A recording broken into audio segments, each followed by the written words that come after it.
Karyn Bryant for MMA H.E.A.T. I'm here with UFC welterweight champion Georges St-Pierre.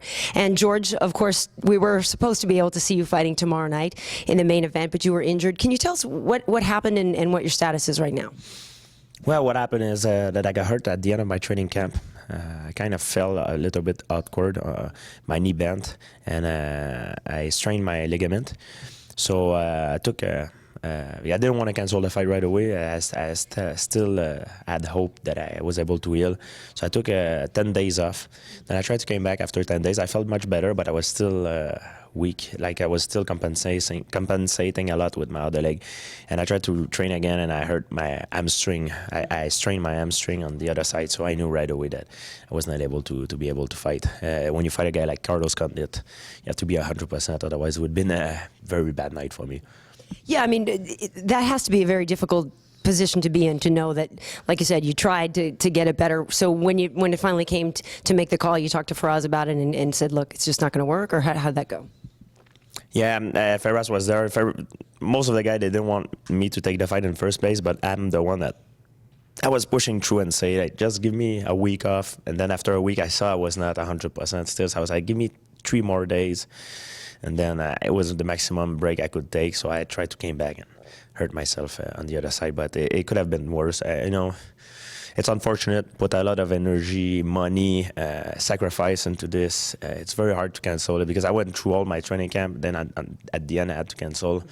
So it's basically like I had a fight almost, but unfortunately, it will be for a little bit later. Yeah, and what's the prognosis as far as your return date? How soon could you fight again? Maybe end of January, beginning of February, something like that, around Super Bowl. I was just going to say. I don't know. We'll see. Right. And what did you think about Carlos as an opponent anyway? Obviously, that was not your initial opponent. It was supposed to be Nick Diaz. So what did you think of the switch in opponents? Well, I was getting ready for Nick Diaz, yeah, and I switched.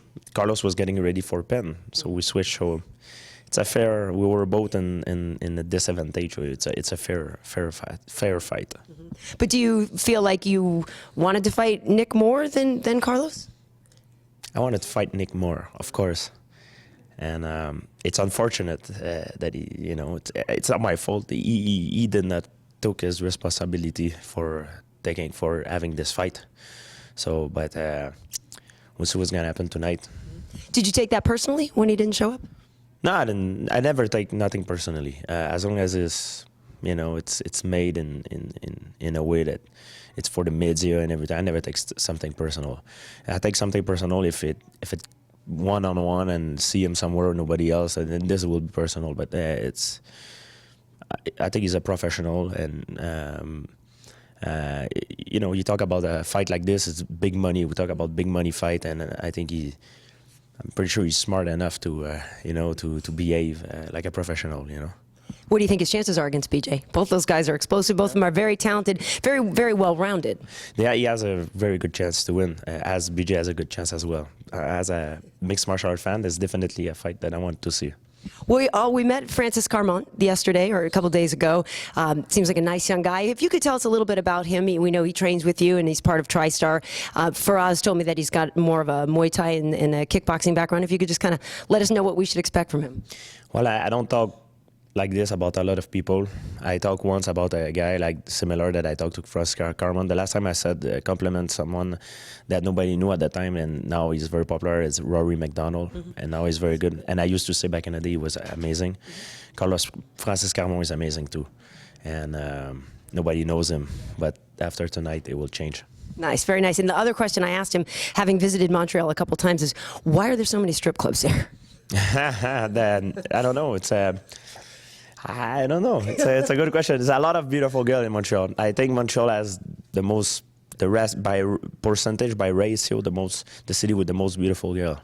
And I'm not kidding about it. Like the reason why the girls are so beautiful is girls from every different culture. You know, you can have blonde, brunette, black, Asian. Yeah, they have everything. So it's pretty cool. That's quite a smile on your face. Yeah, it looks like you enjoy it. Who does it? You know what I mean?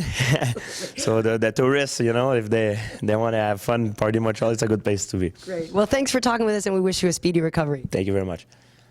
Awesome.